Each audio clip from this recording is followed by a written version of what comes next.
Hey guys, this is John, and I'm playing Superjerk in the 3-minute pool in ICC. Let's play a French defense in this game against the German Superjerk. I'm going to play c5 against d3 just because I have some flexibility and I play the Sicilian for black, so this is a setup that is going to be familiar to me. So we'll play g6 and fianchetto the dark square bishop. Let's play d6 and then put the knight on e7. King h1, that's weird. Okay, well, I'm just going to castle. This is 3-minute, so got to make quick decisions. I think b5 is fine. I don't really see the point of an early king h1. I mean, it's probably useful to vacate the g1 a7 diagonal, but surely there must have been a better move there. Just going to continue with b4, keep pushing. Probably a5, maybe bishop a6. This discourages him from pushing d4. I've kind of been able to jump on him with b4 before he develops the knight, which is crucial because he can't go knight bd2 without losing this pawn. Okay, e5 is probably an idea I should have paid attention to. If I take, he might be able to take on c5. Likewise, I can't push because a bishop takes c5. So, okay, how to react to that move? If knight f5, probably bishop g1. And then I'll have egg on my face because it looks like he was able to find a use for the king g1 move, vacating that square. Taking is principled. I mean, actually, do I have to overreact to this move at all? I mean, what if I just play bishop a6? I'm going to do that. And then if he takes, I'm going to take with the queen. I think this is fine. And also I bring about pressure on the d3 point. So, I mean, maybe now I'm threatening just to take on e5. So he decides to shut it down here and play this move. Probably he's going to go knight bd2 soon. Do I take? I could. So if I take, he takes with the pawn. Knight takes. I'm not too sure about that. Okay, let's play it safe. Let's just go rook c8. We'll get our rook off this long diagonal. And he does play knight bd2. Once again, I can take this guy. This time I think I'm going to do that because the b2 pawn will be hanging in virtually any line. I think I'm just going to win a pawn now. What if he goes, so say f takes e5, knight takes e5, knight takes e5, bishop takes e5, bishop h6, let's say. Bishop g7. I think I can survive there. Survive and thrive. Stay up a pawn. If bishop takes c5, I have rook takes c5, and I don't even lose anything. Okay, so on that move, maybe bishop d4, maybe knight f5. Probably knight f5 is a better idea. Because if bishop d4, bishop g5, I don't like. So let's do this. I'm giving the c5 pawn, but I hope I'm able to survive. He's hitting my rook. Okay, let's play rook e8. This is dicey, though, I'm not going to lie. I'm not sure I was fully prepared for the change in scenery that happened after they played e5. Okay, so let's secure our knight on the f5 square. Ooh, but he's going to go knight c5. Yeah, we should address that. Let's just drop this back then. I was worried about g4, so hence I was thinking about playing h5, but I think I better just drop this back so maybe I can take on e4 or trade light square bishops if the opportunity presents itself. Rook d1 makes sense. Okay, let's do this. Let's blockade that d4 square. I have 40 seconds to his minute and a half. Time to fly. Let's take the queen. There's g4 though. But then I have knight e3 at least. Okay, let's do this. And then let's drop this back. I want to control the e8 square again. Defend that e8 square, I should say. If he takes, I'm going to take with this pawn. Does not take. So let's go here. Let's play rook here. I want to go rook d7, but he had bishop c6 if I had done that. So we're going to do it like this. Okay, let's go here. You can't take. Okay, so let's take here.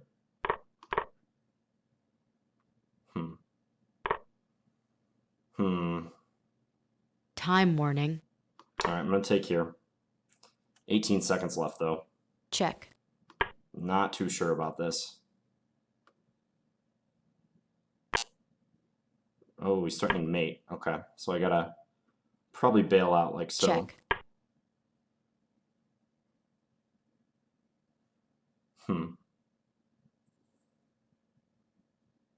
Hard to say what's going on. I mean, maybe rook f3? I'm scared. I'm very scared. He just trades. Check.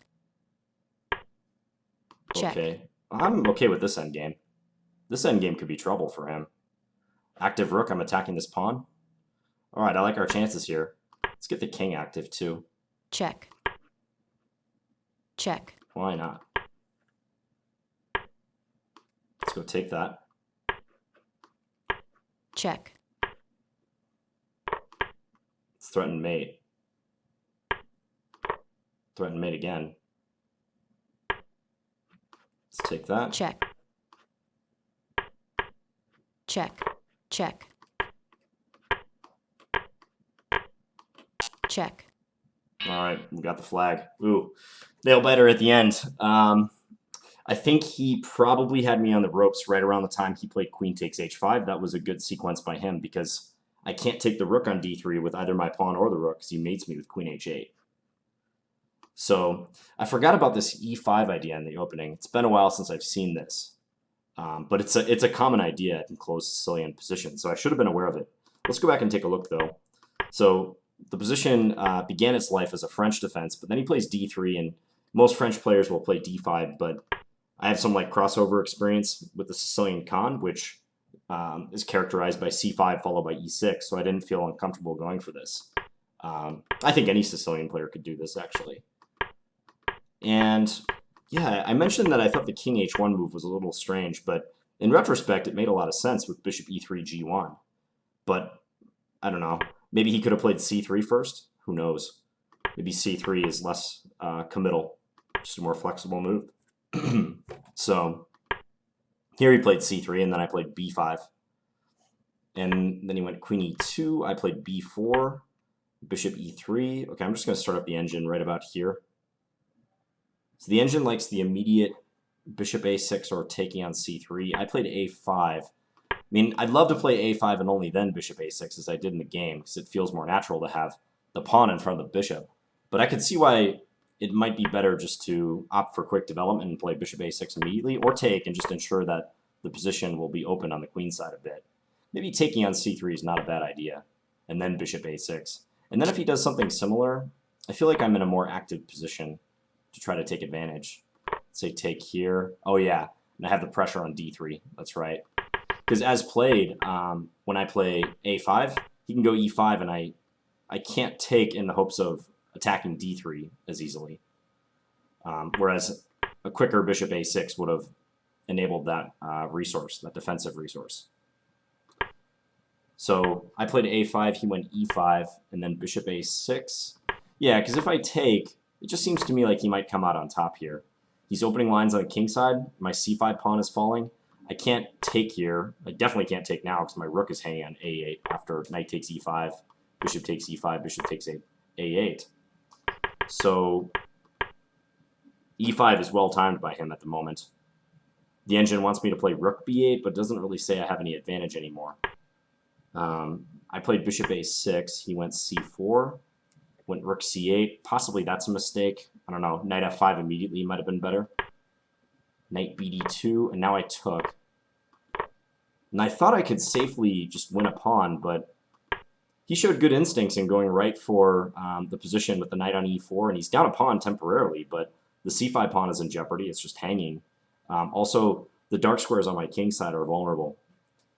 And if I part with my dark square bishop, I'm going to have major problems. So I play knight f5, counterattacking. I don't really have time to defend this pawn. Like if queen b6, I feel like I'm just going to get killed on the king side somehow. Like bishop h6, or as the computer's saying, like a slow build-up with rook a1. Or rook ae1, I should say. I'm still going to be tied down to this pawn, and I don't like my chances. So knight f5, he took it with the bishop. Rook e8, so I don't lose the rook. And then back. Bishop e7, I think, was good. The problem is, finding these moves took a little bit of time, and he already had a sizable advantage on the clock. And he's playing good moves too. Rook a d1, and then bishop d4. I wanted to make sure that he couldn't push pawn d4, and I wasn't successful with that in the long run. Position's kind of subtle now, though. Rook e7 is suggested, knight d4. I didn't look at knight d4 for some reason.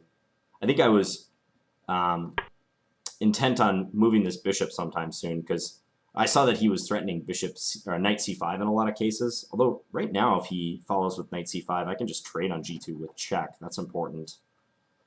So actually, that's the justification for my previous move, whether I saw that or not. But if knight c5, I can take on g2 with check, and he's not just attacking both bishops with a gain of time. But I played bishop d4. I took with the queen. Check. And then he came in check. I was happy to see that because this knight was the one piece that concerned me. But check. I had some trouble untangling after this. Maybe I should have gone, I don't know. Well, I guess as played, it looks okay. Queen d8. Back here, the engine was saying something about g4 for him. Yeah, if g4, I was planning on knight e3. But check. Does he just beat me to the punch? Check. King comes somewhere. Let's say f8. So that if he takes, I can take on g2. But, King f8, just bishop takes b7. Okay, and he's getting 2 minor pieces for the rook at the very least. Probably more than that.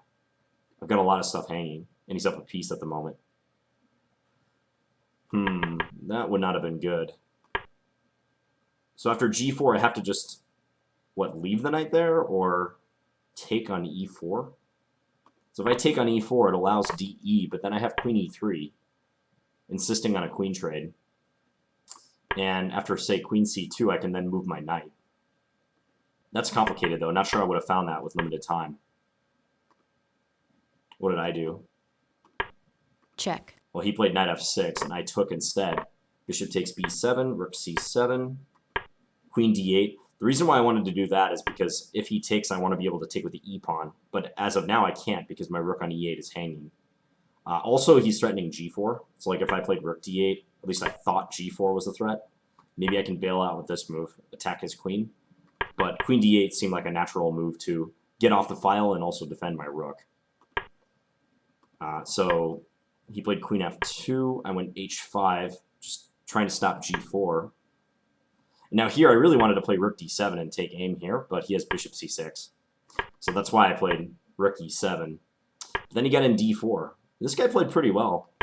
I give him credit. I mean, if not for his play right at the end of the game, like once he gets this position, I think for sure he should have won this game. Takes on h5. I went right back to the g file with my king, because otherwise queen h8 is the threat. Yeah, and somehow I was able to escape this. I gave a check, and he definitely should not trade into the rook endgame. Rook endgame might be losing. Rook e2.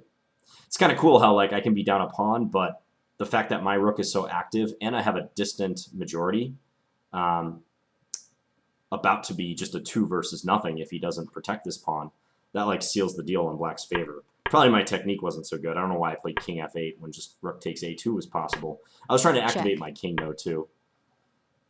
Yeah, I can just go king d6, and I can give up the f-pawn and then go take on a2. And even though, again, white is still up a pawn and we both have passed pawns, my pawns are more dangerous than his.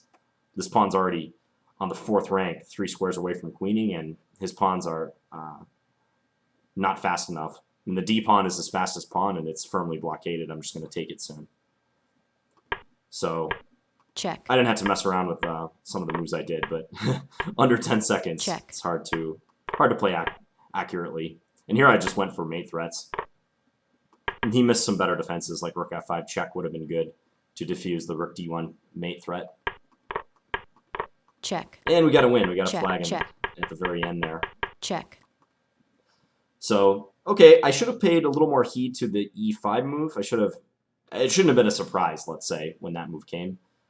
In retrospect, I wish I would have played bishop a6 a bit earlier, maybe captured on c3 right now on move 11, and then played bishop a6. That looks like a better way of proceeding. And then I'm indirectly holding up e5 because I can take with the d-pawn, and d3 will be hanging. Thank you guys for watching. I'll be back tomorrow with another video. Talk to you guys later. Bye.